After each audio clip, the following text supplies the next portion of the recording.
Yo, mic check, 1, 2. Coach JT in the building, what it do? 94 feet, that's the space we own. From baseline to baseline, make it known.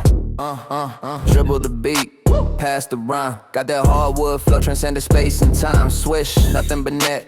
Word to Reggie Miller, these other podcasts, they just fill up.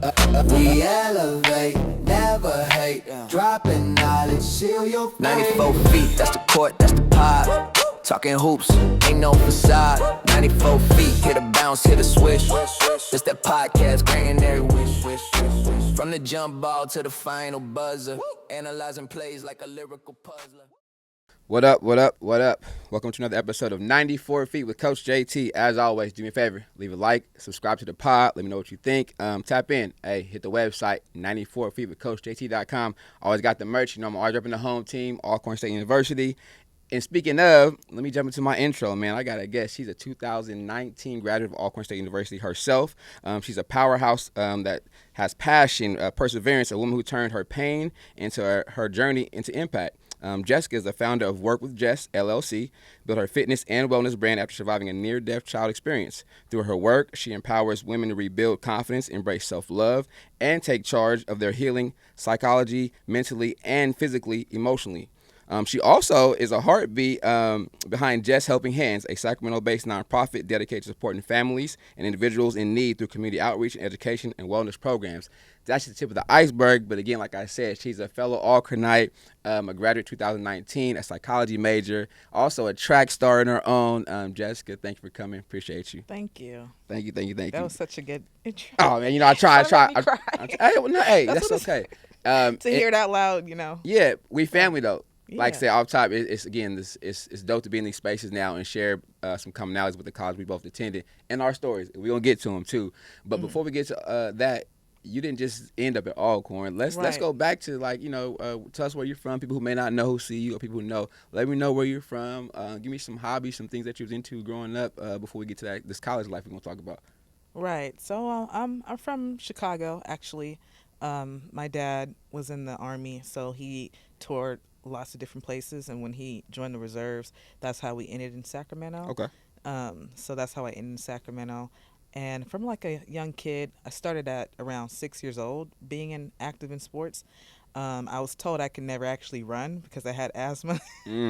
So I was at my brother's practice actually, and they're just doing their cool down lap. And at the time, Valley had that little playground right there. You remember that? And they had that playground. So I was just always playing at the playground. I was like, when am I going to go to practice? You know what I mean? So everybody else was doing their cool down lap. So next thing you know, here I am with the teenagers. I'm a little girl just running right with them. I ran a whole lap, and everyone was like, stop, get her to stop. And then my dad was like, let her run. And I'm just like, what's everyone mad about? They worried about you maybe. Yeah, they're worried about me because I had asthma so bad. No, not at all. You know what I mean? So after that, I eventually grew out of it. Yeah. And I was actually a very elite track runner at a very young age. But I do feel like I started a little too young and I burnt out a little bit.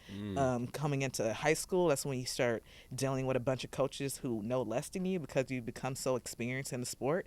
So starting as a 800 runner to being a sprinter and then going into high school, and now they see you as this overall person throwing hurdles, you know what I mean? So I was just too everywhere, and I started getting injured, especially in high school. They kind of can you out, it's she can get all the points. I got all the points in the 800, the 300 hurdles, the 4x1, the 4x4, open 400.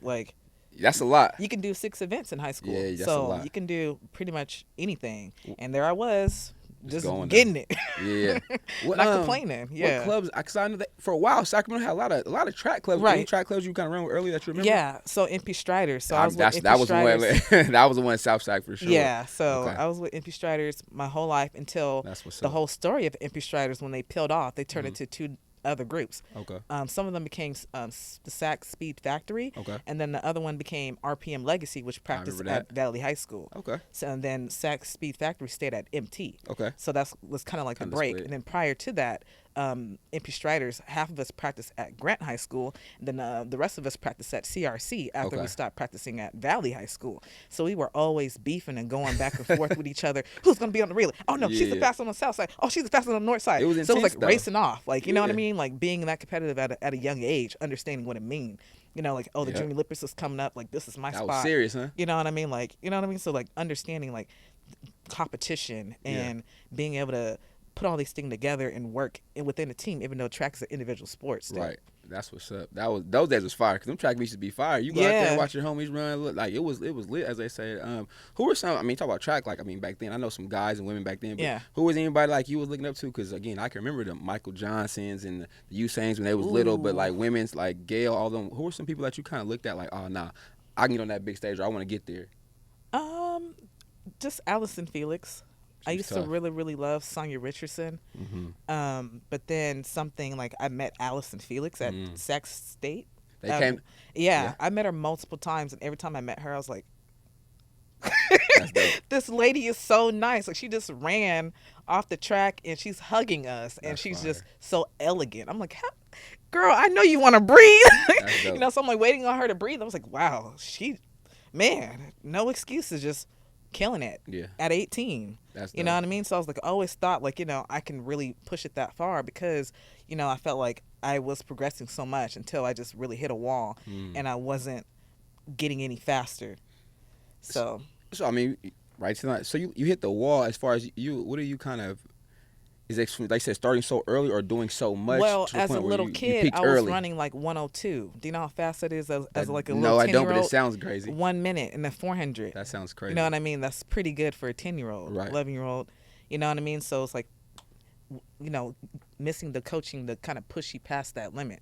So not having access to people who know more. Okay. So like when I go to college and I went to different places, that's the first time I ever lifted weights. Right. So it's like, how can I keep getting Right. faster? And I'm a teenager going through puberty and I'm not lifting, I'm not doing anything, like, you know what I mean? So just understanding that it's more than just eating healthy. There's a bunch of other stuff you got to do to be the best, person. Like, right. I had really bad uneven hips, so I didn't have access to a chiropractor and all these things, all the disadvantages of being in the community I'm in. That's necessary to be that great at track. You know what I mean? Never even thought about that part as far as your body has to shaping, be aligned molding, at or all time. right. That's all super time. important, right? Because you're running or you're doing things. I didn't even think about that. And again, I see some young students or young kids, whatever, who run track. I think they're awesome anyway, but I'm not realizing like, oh, they could be actually facing with some adversity as far as like physical growth or unevenness. I didn't even know that.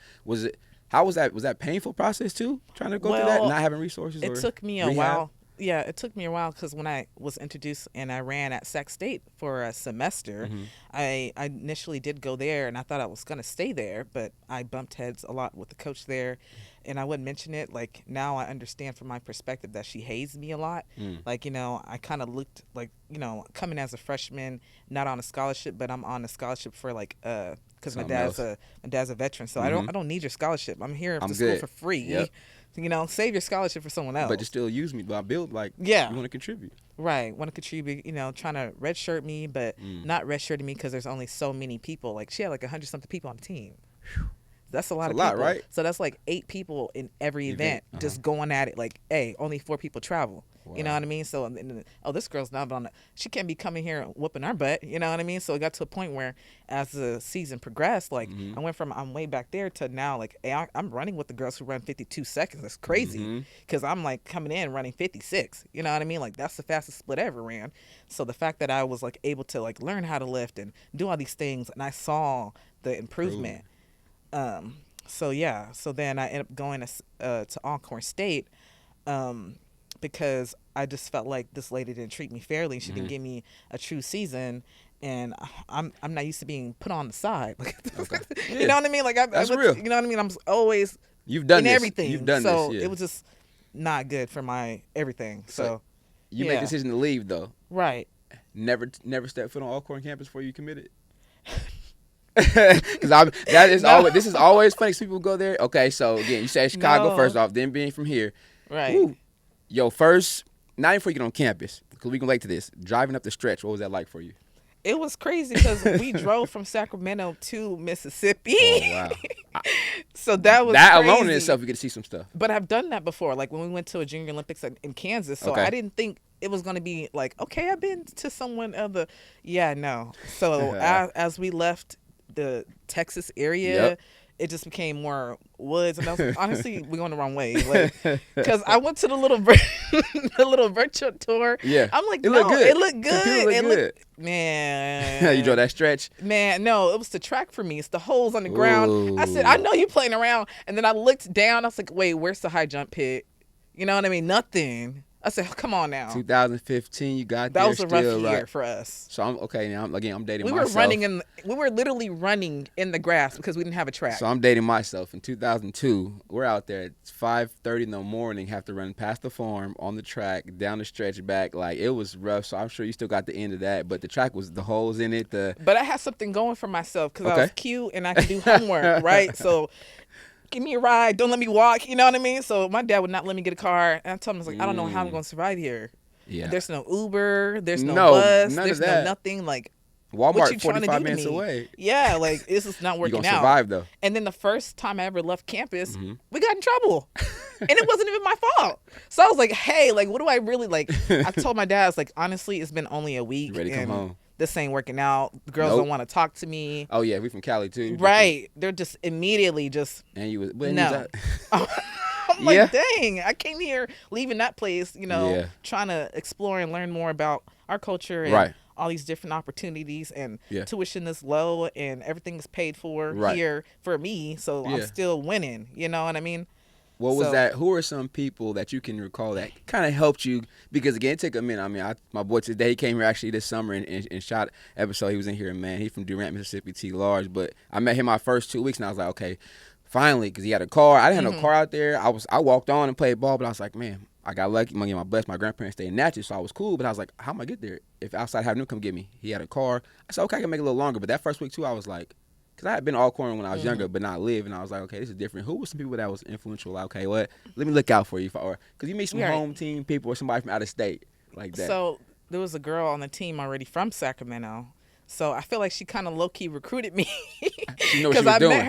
met her in the summer before we went down there. Ah, So okay. I'm like, She wanted girl, a you did friend? not spill all the tea, man. Ain't no way she did. She did wanted not. a friend. So yeah, she ended up being like my best friend there Dope. in the years. Towards the end, we grew apart, whatever. Yeah. But then the boys were really helpful. Any other boys, any other team too. Like they were Right. not letting me walk by myself, and That's what's up. so I never had a problem like doing all the extra things I need to do. Like, hey, make sure I heat up and do all these things because we're running in the grass. You Yeah. know, like this is crazy. Yeah. You know, they're like, oh my god, you're bougie, you're this. I'm like, no. It's different for us. Yeah, I pulled my hamstring. As soon as we got on the track, though. Ooh. I pulled my hamstring. First injury there. Yes. How did you adversity? Right. Everybody think it's not always green and easy. What was that like for you? Knowing again the resources from where you came from and we where went you at to a different. PG just to run on the track. So, if for those that don't know, Port Gibson is a local town that's about 20 minutes away off a 2-lane highway. Right. To go, you got to go to the high school and go work out there. Yeah, on a bus, school bus, yeah. So, actually, no, kidding. We would all have to, like, get in all the cars. Carpool and down there. Carpool, yeah. That was wild. We didn't have buses like that. Resource unless it Right. was for a major Towards the event. end, we did get buses, though. Survival of the fittest. That environment though, walk around campus. We used to call it lunchtime, Freaky Wednesdays. Go to the calves, Right. Everybody dressed up, seeing everybody kind of like. I remember when we were going to the basketball game. I was like, even the football game. I was like, they got on dress clothes. They don't do that in California. They Sunday's G'd up. crazy, yeah. They G'd up. Sundays for sure. They going to chapel. They going to church or basketball games indoors. I'm like, this is a fashion show. Seeing other black people like that, our age, but actually looking clean, getting fresh. What was that kind of? Because that was different. It was different. Like, even just being like, hey, I'm on a campus and there's like 20 other Jessicas. I've never been met another Jessica Right. that was like my age Black. and black. Yeah. Like, not here. For real. So I just like, dang, like everyone's so different. Everyone got their own little like different talents and stuff like Yeah. that. Like you fit in places, but everyone's also like welcoming at the same time. Yeah. So like I had to learn like quickly, like, okay, like I automatically feel like I dress different from Mm-hmm. a lot of people. So like I just felt like it was easier to be seen in a way. Right. I felt like here in Sacramento, everyone minds their business, but everyone's in your business. Everyone's That's like, true. saying hey every 5 seconds you're walking somewhere, you know. Good like, and bad reasons. yeah, so Yeah. people never like say hi, like, you know what I mean? The speaking thing is one of the biggest things too. I think it's like don't take much just to say hi. If Right. you don't know you, it's a comfort thing right there. But you go down Right. south, and that's the Southern hospitality. I can just say hi. We don't Right. have my words, but it's just a comfort thing for sure. You out here, you like, oh, they don't, They don't say nothing. Yeah, and it's And then they different. come home and be like, "Oh, I saw you." I'm like, "No, you did not. You see me, then you would Say something. Say something, Yeah. right?" So Being a student athlete though being an athlete in general, but being a student athlete though is another ball game. Mm-hmm. How are we able to maintain the academics requirements, the rigor, and perform at a level to where I see right now again you have a SWAC outdoor track championship shirt on, so I mean you have to be at a certain level. What was that like trying to do both?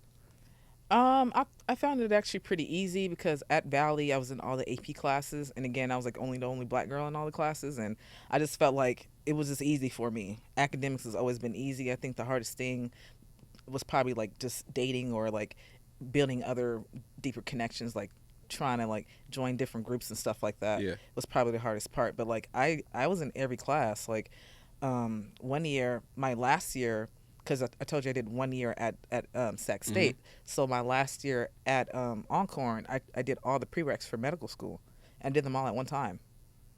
So That's I had monster. That's crazy. I had an organic chem, physics, And honor, what was something that? bio. Next to the honor dorm, wasn't it back there? You had, Yeah. Oh, you do. You Man, doing I it. did all of them at one time. I had like 8 classes, I think. How each was, semester. How was that physically on you? Really wild. That's a lot. It was wild. That's a lot. Lab hours, all that. Yeah. That's a lot. That's It crazy. was a lot, but it's like, what other things I'm gonna do here? That's You the know what I thing mean? too, right? Because you have limited I'm not resources, but it's like, distracted at all. right? You should be able to, you know what I mean? I'm in the library every day. That's where you're gonna see me at. That's dope. That's So. dope. And you made that transition. Man, I had all my African friends. What? Oh, you bet. Oh, that's why I tell everybody. We're from California, right? We You move better a go little find different, your right? African friend. We can talk. Right. Man, how you stay off? I think I might have stayed off campus for 2-3 years, even though, how you do that? Don't worry about it. Got a scholarship, don't worry about it. I'm doing this. I'm going to work, I had a research job, work study job. But we moved different. Same. In Cali, though, we Yeah. had to know how to, hey, we got to talk. I was making money. I told you I was doing homework. There you go. I was doing work study, and I Yeah. was doing all those classes. The people, I will say this though, I value those relationships with those people who like work in them offices or who I work for. Those are some of they JT, I'm so proud of this that they talk like them women over there, man. I appreciate them so much because I like looking out for me, let me do my homework, working there. Just like I don't know if everybody else got access like I did, but I appreciated my access to come For do real. homework or show up for work and then leave, but then come back find something to do, playing basketball till they knew. But they was like, hey, come in, check in, get your work done, or go Right. get some rest. And I was like, oh, Same. this is different. Yeah, so I worked in the president's office my whole 4 years. Oh, there. really? So that was You just was like grade A. luxury. You was in that the- you was was in the big luxury. house. I was like, "What, we drinking coffee today?" Like, you know what I mean? Like, Yeah. it's a nice building. That what? And I Grade had A. Dr. Lee at the time. Man, That man's good a great people, man. Yeah, great people, so man. Dr. Good- Lee don't play around. Dr. Lee, great people. Right. When you came home though, what was it like to reveal or give information about just what you're doing to other people? What was that like? They just couldn't They can understand it. understand, yeah. They couldn't understand it. At some point, I was just like, just come visit me. Yeah, had to. I'm at, Yep. because the last 2 years there, I stayed in a trailer. Okay, behind, I did too. With Pat and Pat's them. right there. Oh my I god! stayed right there. The first one out the gate though. The first one through the gate to the Yeah, parking the lot, one- right there in the middle. Maybe it's the same one. That's number funny. 2, TP, I think TP2, it was number right 2. there. Yeah. So the little store, Yep. that store, the one right behind it where Pat lived, and I was on the one right next to it. It might have been the same right Yeah, there. it's probably the same man, one. Right That's to that crazy. gate, man. It was good times. I talk about like that. And talk about losses too, though, because I mean, one of my teammates, somebody else I know, lost somebody. I mean, people like, yeah, it was fun, but we took some loss out there. Like some people didn't make it out of there, but also I think that just Right. made us that much more better, like closer. I mean, when I was down there, how long ago Katrina hit, but it was like, man, it hit Mississippi hard. Like water, grandparents didn't naturally, you know what I'm saying? So people had to survive. Like it was really survival. You talk about staying in a trailer. We had central air and heat. It was propane. If the tank didn't come up there, you didn't get no heat or no gas. You crazy. didn't get in there. We had to, Yeah. you know what I mean? We didn't have it like that. So we had to do without space heaters. So just talk about a little bit this survival in you, though, to make it. Because like you said, you were doing academics, doing track. You were network with your African homies, the teachers. Right. All that plays in retrospect of what you're doing now. How do you think that helps you to do what you're doing now? I don't know. I just feel like I've always been this way because my dad was military, so like that's just all I ever knew. Ingrained. Yeah, from a very young age, and then I feel like running track helped it even more because it's like you got to eat a certain way, you got to do a certain thing, you got to be consistent all year around. You Performance. can't just have a month off in track. You can't. True. They're training all year along just to only compete a few times for 6 seconds, 10 seconds. That's true. 30 seconds. You know what I mean? Yeah. So it's just a thing. I feel like within myself, but I will feel like it changed a little bit more when I became a mother though, because now you're fighting more things. Like that's the first time I really had more mental challenges. So I felt like still if I didn't have that kind of upbringing, I think about it. There's not a lot of people that made it out of Valley. I know people who just didn't make it out, or barely graduated or just living off the system. Yep. You know what I mean? Like I can see how it can be that, because you just get stuck somewhere in the generational cycle and it just keeps reversing itself again and again and again. Yeah. So like just being my own Will Turner, like understanding like, oh, I need to go see a doctor or I need to go handle this or I need a break or, you know what I mean? Just understanding what I need, I think has always been something in me. My mother, she was kind of in and out a lot. And so all I had was my father, and he had a lot of mental issues as well. So I feel like I just raised myself. Like, you wouldn't believe it, but I was walking down the street on 47th Street with a little baby, which was my little sister. So I just feel like I've always been the most responsible person. And so that's just something I've always understood that this is something I need to do to make it somewhere further. Yeah. My parents made it out of Paul Robeson High School in Chicago, which is now literally crumbled to pieces because all the people kept dying going there, Yeah. So they seen a whole lot more than I ever had to see. So I feel like he joined the Army to try to escape that. And, like I'm with the little foundation I do have of discipline, at least, like I'm understanding, like I can figure things out for myself. Yeah. So I've always been able to find someone that can help me figure something out, even though I don't have any role models that can really tell me. That's what's up. Speaking of motherhood, I mean, you talked about it in brief in the intro, though. Just give us a little bit about that experience, and because again, like you said, I know all this kind of helped you persevere through that, but then also be who you are today. We see you pushing. I see the interaction you and your little one. I mean, giving her the best mom she can be, but that came at a certain cost for you. But what was that process like? I would say just we mean like birth or Any of it? Birth was insane during COVID because they wouldn't allow people in there. So it got to a point where I was supposed to have a scheduled C-section, didn't turn into that. It turned into an emergency C-section because she was like coming foot first. It was insane. Like I was like, if I wasn't super athletic, I felt like I would have died. Because your body probably was like the muscle. I was bleeding. You were able to kind of persevere. I was through bleeding that. inside and everything just disconnected from the uterine wall. It was insane. But the thing is, I felt all of it. But it's like, imagine training and running and you're always doing something hard all the time. It felt like nothing, and that's why my labor was like only 10 minutes. They're like, just don't do nothing. You got the bionic body though. You got we're gonna knock her ready. out. And they're like, we gotta knock you out right now. I was like, wow. oh goodness. So it was crazy. Like when your abs are that strong and it just wants to just give it out. Okay. You know what I mean? So it's insane how like your body, like the more you're training and doing all these things that really do help you. But it's like when you're having a medical emergency, you got to kind of know when it is a medical emergency. Right. So like having both. And that's big, I know, in our community, and especially African Americans, men and women. Like the medical women's birth is one of the high rates of loss, like in our communities, and it's tough to really read those numbers and say, man, we're losing that many women and kids, or whatever, vice versa, because of lack of knowledge or support or resources. I could believe it because my C-section's only supposed to be 40 minutes. It took them 4 hours. So you know what I mean? Jeez. 4 hours is insane. And then they had to resuscitate my baby. So that's crazy. Like we both almost died. You know what I mean? Man. So that was insane. Hearing that my insides had to be repaired, my uterus had to be repaired. I'm like, started off a little bit better. Like your uterus, like right. You get to the sentence, like started with the hey, it was repaired. You know what I mean? Right. So I just feel like the bedside matter. I can see why like people can get hostile because it's like they do less of that for us, right? And then they're only going to give me Tylenol. Like, lady, I can't even move my limbs. So every day, like they didn't even let me see my child either. They're like, hey, if you can't physically get up yourself, you can't see her. Whew. So that's like already mental. Like, you wake up, you don't see your baby, you think she'd make it. Yeah. You just woke up out of your induced coma, and then they're telling you, hey, and if you can't get up and walk yourself, you can't go see her. That's tough. So it was just insane, and I didn't really have any advocates because of COVID. But social workers coming in and out wanted me to surrender her. I was like, what is going on here? Wow. This is like, it's a lot. I can see why like it can happen. Like I experienced it. That's a lot. Right. What at what point do you get pet or move past it, or does anybody give you support after that? How do you begin to? I had a doula. I had a doula who was on staff, and they wouldn't let her in here. So I was prepared because I'd be prepared. So that's why I was like, dude, I have a list of things. I'm like, this is not going by any of. I gave it to you. I submitted to you. You're supposed to follow the plan. Right. So a lot of women don't even know that. You can like come in there with your things all together, say this is how I want it to go, and they're supposed to follow that. So it just none of it was being followed at all, and I'm like, this is actually scary. And then the more you talk back, here comes a social worker coming to talk to you. I'm like, this. Okay. You know what I mean? Like you're like gliding on eggshells with them. So right. Instead of being in comfort or support or having being no support. Enjoying, I mean, being appreciative, right? You can't even.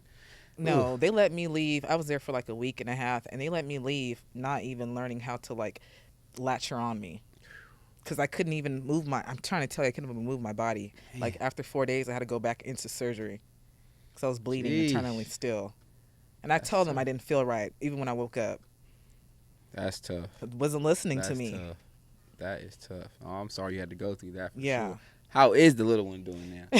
She's doing good. Because I know the ones that come out with, they'd be the toughest ones. They'd be right. How is she doing? She's real special.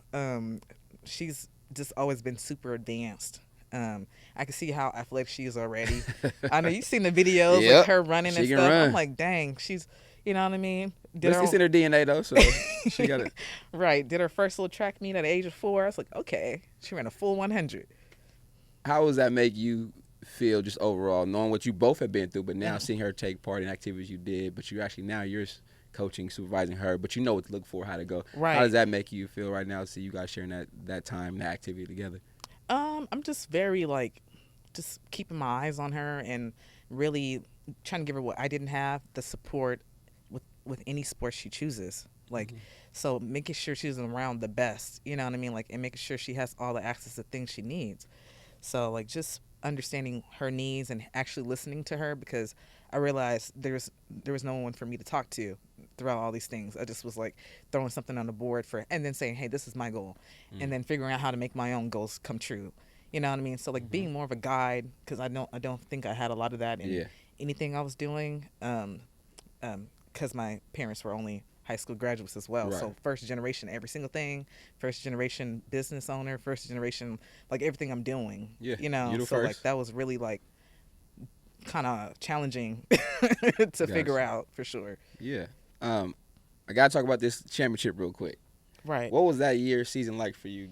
Because again, everybody can't say they won any type of championship. I think we got 3rd place, but I feel like that was the first time we started scoring for real, was my senior year. And again, I've already experienced, I had pulled my hamstring twice on this side. I pulled it once on my left. So, but within that year, I was like, yeah, no, I'm going to get a medal today. They had me in a heptathlon, so I had to do 5 events. To this day, I'm just if one coach would have just said, Jessica, we're just going to make you do the 200, or Jessica, we're just going to make you do the long jump, or 2 events. You know what I mean? I would have been just fine. I would have been fine. But it's got to a point where I keep getting injured, just put her in something, keep my scholarship. You know what I mean? So I'm not mad at them. I understand the whole point system and all that stuff. But, I tied for 4th 3 different ways. So, man, I was just so close. Everyone had same points. So I was like, man, it's crazy. But as a whole, we did really, really well that year. And then outdoor season, I believe we got 3rd place overall too. So outdoor season was better. But I bought this shirt because I was like, okay, I believe in this was a good experience. Even though this is my last time, it didn't go exactly how I wanted it to go.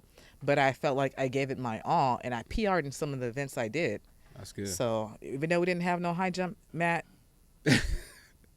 right, made it happen. You made it happen. Man, I was jumping over it like a freaking cricket, man. Made it happen. Just jumping over it. Walk across the stage though. Get your degree. No, I didn't walk across the stage because SWAC is at the same time. Oh, you missed it. Yeah, they had to do our own little ceremony. Oh man. Okay, well I'll say this: just to get your diploma, the degree. Right. They had to do a whole little for track. What was that like? Another one off your list. Somebody who's accomplished a lot. Right. What was that like? Because that was something totally different from what you've probably been accustomed to before. It didn't feel super special because it wasn't what I imagine it would be. And I understand, like, maybe, I don't know, like, because it was just like, it was very small and intimate. It was only 4 of us. You missed the big one, the big though. Some people said forget track and then went to graduation. You know what I mean? So that always affects the outdoor season. Yep. So it's always affecting somebody's sport when that Gotcha. happens.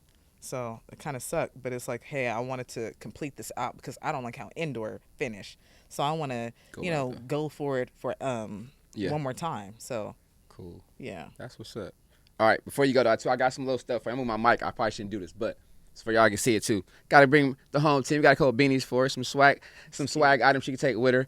At the end of every show, I ask my guests, right, in basketball, a triple threat is dribble, pass, and shoot. But I ask my guests, so just give me your personal triple threat about just you in general. If somebody sees you or somebody may come up to you or they look across your page, give me 3 things that they may know, okay, that's Jessica, or that's how she moves, or that's how she carries herself. Like, give me your personal triple threat. Just like 3 things that about myself. Yep, there you go. I'm resourceful. So I'm connected, so I can that's a good thing. help people, or I have an idea of something because that's just what I'm good at, creativity. Okay. So I'm resourceful. Yeah. I'm a good spirit. I think I'm a good person to talk to. I can literally make anybody laugh or smile. Same as my child. And I was like, dang, this is crazy. That's you, huh? Yeah. That's dope. And the last thing is, I just say, like, I'm supportive. And I think all those different things are different. And those are my strengths. That's what's up, man. It's almost that time of year. The other school played them down the street in a couple of weeks. Win, lose, the draw. Alcorn by 40. That's what we say on the yard. So handle business. Thanks for your time. Appreciate you. We got some stuff we're going to work on offline here in Sacramento. If y'all looking for some training for your youth, little ones, some other stuff, resources, I'm definitely going to put all Jessica's information on the social media pages and shout her out as we drop this episode. Man, you heard it here first. Shout out to Woods Media, Jessica, Coach J, 94 Feet with Coach JT. We out. Thank you. Peace. Right. Yo, mic check 1 2. Coach JT in the building, what it do? 94 feet, that's the space we own. From baseline to baseline, make it known. Dribble the beat, pass the rhyme. Got that hardwood flow, transcended space and time. Swish, nothing but net. Word to Reggie Miller, these other podcasts, they just fill up. We elevate, never hate. Dropping knowledge, seal your fate. 94 feet, that's the court, that's the pod. Talking hoops, ain't no facade. 94 feet, hit a bounce, hit a swish. It's that podcast, granting every wish. From the jump ball to the final buzzer. Analyzing plays like a lyrical puzzler.